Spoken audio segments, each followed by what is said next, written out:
தேவனுக்கே மகிமை உண்டாகட்டும்.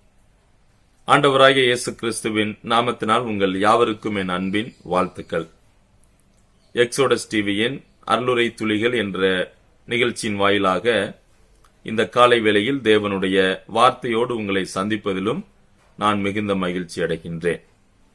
இன்றைய காலை தியானத்திற்காக அப்போஸ்தலனாகிய பவுல் தீமோத்தேயுவுக்கு எழுதின 2வது நிருபம் 2ஆம் அதிகாரத்திலிருந்து நாம் சிந்திக்கலாம். சரி, அப்போஸ்தலனாகிய பவுல் தீமோத்தேயுவுக்கு எழுதின இந்த 2வது நிருபம் 2ஆம் அதிகாரத்தில் விசுவாசிகளுடைய வாழ்வை 8 விதமான அலுவல்களுக்கு பவுல் ஒப்பிட்டு தீமோத்தேயுவிடம் சொல்லுகிறதை நாம் பார்க்கிறோம். உண்மையிலேயே இந்த நிருபம் தீமோத்தேயுவுக்கு எழுதும் போது தீமோத்தேயு அவருடைய வாழ்க்கையை 8 விதமான அலுவல்களுக்கு ஒப்பிட்டு பேசுகிறார். சோ அதே வேளையில் அந்த 8 அலுவல்கள், குணாதிசயங்கள் ஒவ்வொரு விசுவாசிக்குமே பொருந்தக்கூடியதாக இருக்கிறது. சரி, அந்த பகுதியை நாம் சிந்திப்பதற்கு முன்பதாக இதை குறித்ததான ஒரு சில அறிமுக உரையை நாம் காணலாம். இந்த நிருபம் பவுல் எழுதின நிருபங்களின் கடைசி நிருபமாக இது இருக்கிறது. அதாவது பவுல் தன் மரணத்திற்கு முன்பதாக தான் மரணமடைய போகிறார் என்பதை உணர்ந்து தன்னுடைய கடைசி நேரத்தில் எழுதப்பட்ட கடிதம் இந்த கடிதமாகும். அவர் எப்படியாகிலும் தீமோத்தேயுவை சந்திக்க வேண்டும் என்று சொல்லி விருப்பம் கொள்கிறார். நீரோ மன்னன் மூலமாக இவர் மறுபடியும் சிறைக்கு அனுப்பப்படுகிறார். அங்கே சிறை வாசம் அனுபவிக்கிறார். இப்படிப்பட்ட ஒரு சூழலில் கடைசி தான் மரிப்பதற்கு முன்பதாக இந்த நிருபத்தை அவர் எழுதுகிறார். அப்படி எழுதும்போது தீமோத்தேயுவுக்கு பல அறிவுரைகளை கொடுக்க விரும்பினார். உதாரணமா, இப்ப தீமோத்தேயு பாத்தீங்கன்னா ஒரு யங் மேன், ஒரு வாலிப வயதில் அவர் ஊழியத்திற்கு வந்திருக்கிறார். சோ வாலிப வயதில் ஒரு ஊழியம் செய்து கொண்டிருக்கின்ற அந்த தீமோத்தேயு என்ற ஊழியரை உற்சாகப்படுத்தவும் அவருக்கு தேவையான அறிவுரைகளை கூறுவதற்காகவும் இந்த நிருபத்தை அவர் எழுதினார். அது மட்டுமல்ல, 1ஆம் அதிகாரம் 14வது வசனத்தின்படி ஒப்புவிக்கப்பட்ட சுவிசேஷத்தை காத்துக்கொள்ளும்படியாக, அதை பிரசங்கம் பண்ணும்படியாக இந்த நிருபத்தை அவருக்கு எழுதி காண்பித்தார். அது மட்டுமல்ல, தீமோத்தேயு என்ன கற்றுக்கொண்டாரோ, அதாவது வசனம் 3:14 உண்டு, கற்றுக்கொண்டவைகளில் நிச்சயத்திற்கும்படியாகவும் அந்த சுவிசேஷத்திற்காக பாடுகளை அனுபவிக்க வேண்டும் என்பதற்காகவும் இந்த நிருபம் எழுதப்பட்டது. இதுவும் கூட ஒரு நோக்கமாக இருக்கிறது.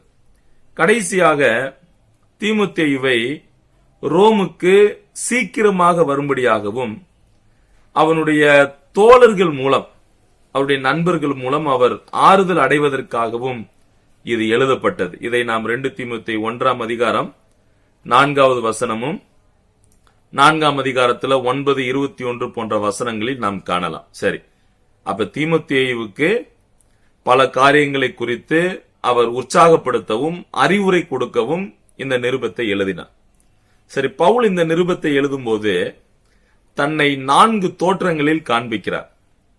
முதலாவது எப்படி காண்பிக்கிறார் அப்படின்னா, அதாவது பால் த பிரீச்சர், பவுல் ஒரு பிரசங்கியாளர் என்ற நிலையில் அவருடைய பண்புகளையும் தன்னுடைய அந்த ஆவிக்குரிய குமாரன் எப்படி இருக்க வேண்டும் என்று சொல்லியும் 1ஆம் அதிகாரத்தில் தன்னை காண்பிக்கிறார்.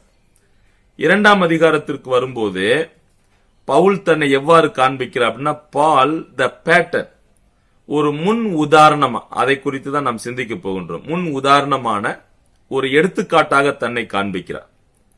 3வது அதிகாரத்தில் பால் த ப்ராஃபெட், ஒரு தீர்க்கதரிசி என்ற நிலையில். அப்படி என்றால் என்ன அர்த்தம்? வரும் காலத்தில், அதாவது எதிர்காலங்களில் எப்படியெல்லாம் தவறான உபதேசங்கள் வரும், கொடிய காலங்கள் என்பது என்ன, அதில் என்னென்ன நிகழ்வுகள் எல்லாம் நடக்கப் போகிறது என்பதை முன்கூட்டியே தீமோத்தேயுவுக்கு சொல்லுகிறார். 4ஆம் அதிகாரத்தில் ஒரு சிறை கைதியாளராக பால் த பிரிசனர், அந்த விதத்தில் இந்த நிருபத்தில் பவுல் தன்னை காண்பிக்கிறார். சரி, 2ஆம் அதிகாரத்திற்கு நாம் வருவோம். 2வது அதிகாரத்தில் பவுல் ஒரு விசுவாசியினுடைய வாழ்வை 8 பூமிக்குரிய அலுவல்களுக்கு ஒப்பிட்டு பேசுகிறார். சரியா? அது என்னென்ன வசனம் 2வது வசனத்திலிருந்து அது ஆரம்பமாகிறது. நீங்கள் ஒருவேளை வேதம் கையில் உங்களிடம் இருந்தால் அதை நீங்கள் எடுத்து பார்க்கலாம். 2 தீமோத்தேயு 2ஆம் அதிகாரம் 1வது வசனம். ஆதலால் என் குமாரனே, நீ கிறிஸ்து இயேசுவில் உள்ள கிருபையில் பலப்படு. அநேக சாட்சிகளுக்கு முன்பாக நீ என்னிடத்தில் கேட்டவைகளை மற்றவர்களுக்கு போதிக்கத்தக்க உண்மையுள்ள மனுஷர்களிடத்தில் ஒப்புவி. பாருங்க, 4 மக்களை இங்கே குறிப்பிடுகிறார். ஒன்றே பவுல், அவரை பற்றி சொல்லுகிறார். 2வது தீமோத்தேயுவை பற்றி சொல்லுகிறார். 3வது அங்கே மற்றவர்கள் என்று சொல்லுகிறார். 4வது அவர்கள் உண்மையுள்ள மனுஷர்களிடத்தில் ஒப்புவிக்க வேண்டும். சரி, அப்ப பவுலிடம் தீமோத்தேயு என்ன கற்றுக்கொண்டாரோ தீமோத்தேயு மற்றவர்களுக்கு அதை சொல்ல வேண்டும், அதை கொடுக்க வேண்டும். மற்றவர்கள் உண்மையுள்ள மனுஷர்களிடத்தில் அதை ஒப்புவிக்க வேண்டும். சரியா? அப்படி சொல்லிட்டு ஒவ்வொரு விசுவாசியினுடைய வாழ்வில் 8 அலுவல்களை குறிப்பிடுகிறார். முதலாவது, நாம் எப்படிப்பட்டவர்களாக இருக்கிறோம் என்று சொல்லும் போது சொல்றாரு சோல்ஜர் அப்படின்னு சொல்றாரு. சோல்ஜர் வசனம் 2ஆம் அதிகாரம் 3-4 தமிழ்ல போர் சேவகன் என்று நாம் பார்க்கிறோம். சரி, அப்ப முதலாவது நாம் இந்த பூமியில் வாழும் போது நமக்கு கொடுக்கப்பட்ட அலுவல்கள் என்ன அப்படின்னா, நாம் அதாவது வி ஆர் தி சோல்ஜர், நாம் போர் சேவகர்களாக இருக்கிறோம். சரி, இப்ப போர் சேவகர் என்ன செய்வார்? He is to endure the hardships of the war. போராட்டத்தின் போது, யுத்தத்தின் போது அவர் என்ன செய்வார்? அதை அவர் சகித்துக் கொள்ள வேண்டும். அடுத்து, he is to avoid the entanglement of the world. அவர் உலகத்தோடு ஒன்றி போய்விடக்கூடாது. உலகத்தின் ஆசை இச்சைகளுக்கு அவர் அடிபணிந்து விடக்கூடாது. பாருங்க, வசனம் 4 கவனிங்கள். தண்டில் சேவகம் பண்ணுகிற எவனும் தன்னை சேவகம் எழுதி கொண்டவனுக்கு ஏற்றவனாய் இருக்கும்படி பிழைப்புக்கடுத்த அலுவல்களில் சிக்கிக் கொள்ள மாட்டான். அடுத்து 3வது, he is to please his commander. 3வது என்ன? அவர் தன் எஜமானை பிரியப்படுத்த வேண்டும். சரி, அப்ப ஒன்று தான் போர் சேவகன், நீ ஒரு போர் சேவகன் என்று ஞாபகம் செய்கிறார். அப்ப அந்த போர் சேவகன் என்ற முறையில் பாடுகள், கஷ்டங்கள் சகிக்க வேண்டும். உலகத்தில் உள்ள காரியங்களில், அலுவல்களில் சிக்கிக் கொள்ளக்கூடாது. எஜமானை பிரியப்படுத்த வேண்டும். 2வது ஸ்டூவர்ட் அப்படின்னு சொல்றார், உக்கிரானக்காரர். அதைத்தான் நாம் 2வது வசனத்தில் படித்தோம். அந்த 2வது வசனத்தில் உக்கிரானக்காரர்களாக நாம் இருக்கிறோம். அந்த உக்கிரானத்துவம், உக்கிரானக்காரர் அப்படின்னு சொல்லும் போது என்ன அர்த்தம்? எஜமானுக்கு உண்மையுள்ளவராக அவர் இருக்க வேண்டும். எஜமான் என்ன சொல்லுகிறாரோ அந்த உக்கிரானக்காரர் அவருக்கு கீழ்ப்படிந்து அவருடைய வார்த்தைக்கு செவி சாய்த்து அவர் என்ன விரும்புகிறாரோ அதை செய்ய வேண்டும். அப்ப ஒன்று போர் சேவகன், 2வது உக்கிரானக்காரன், 3வது வசனம் 5 சொல்றார் an athlete, அதாவது மல்யுத்த வீரருக்கு ஒப்பிடுகிறார். சரி, இந்த மல்யுத்த வீரர் என்ன செய்கிறார்? he is to contend for the reward. அடுத்து பாத்தீங்கன்னா he is abide by the rules. இவர் சட்டத்தின்படி அவர் போராட வேண்டும். அப்படித்தான் இருக்கிறது வசனம் 5. மேலும் ஒருவன் மல்யுத்தம் பண்ணினாலும் சட்டத்தின்படி பண்ணாவிட்டால் முடிசூட்டப்படான். அப்ப பாத்தீங்கன்னா அவருக்கென்று கொடுக்கப்பட்ட அந்த ரூல்ஸ் அண்ட் ரெகுலேஷனுக்குள்ள அவர் இருக்கணும். அது மட்டுமல்ல, அவர் என்ன செய்கிறாரோ அதற்கான பிரதிபலனை அவர் பெற்றுக் கொள்ளுகிறார். சோ அப்படித்தான் நீங்களும் நானும் ஒப்பிடப்படுகிறோம்.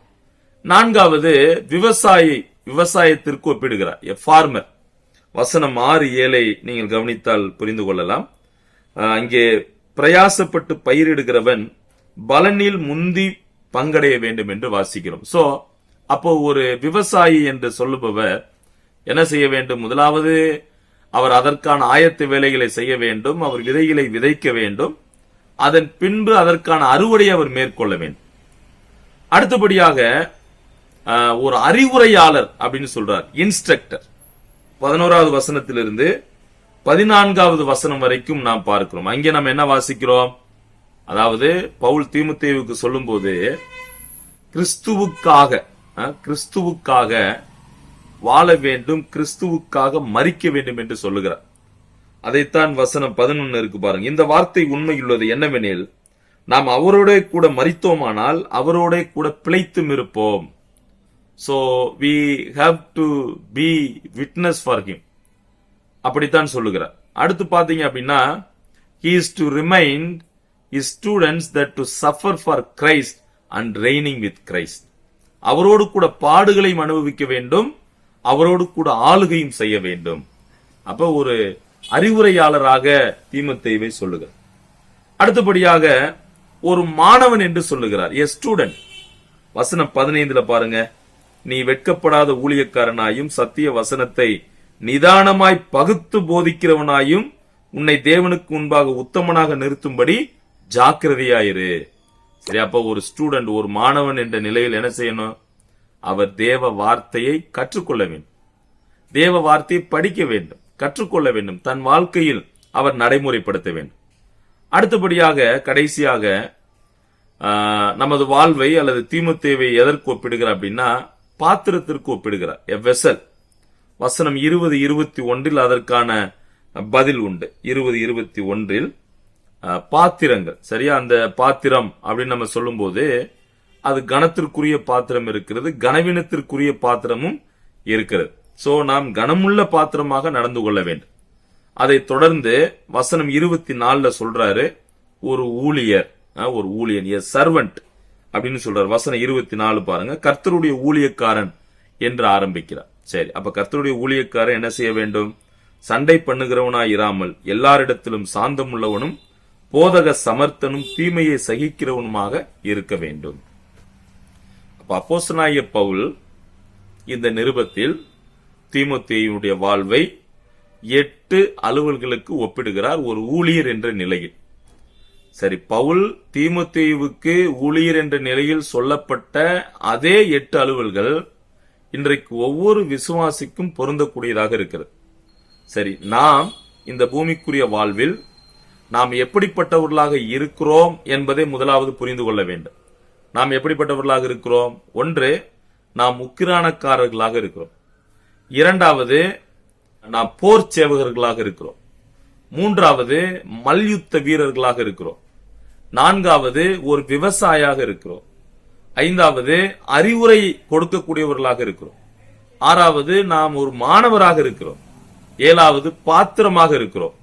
கடைசியாக நாம் ஊழியர்களாக, எ சர்வன்ட், வேலைக்காரர்களாக நாம் இருக்கிறோம். எனவே உங்களுக்கும் எனக்கும் கொடுக்கப்பட்ட அந்த அலுவல்களில் நாம் உண்மையோடு இருக்க வேண்டும் என்றுதான் தேவன் விரும்புகிறார்.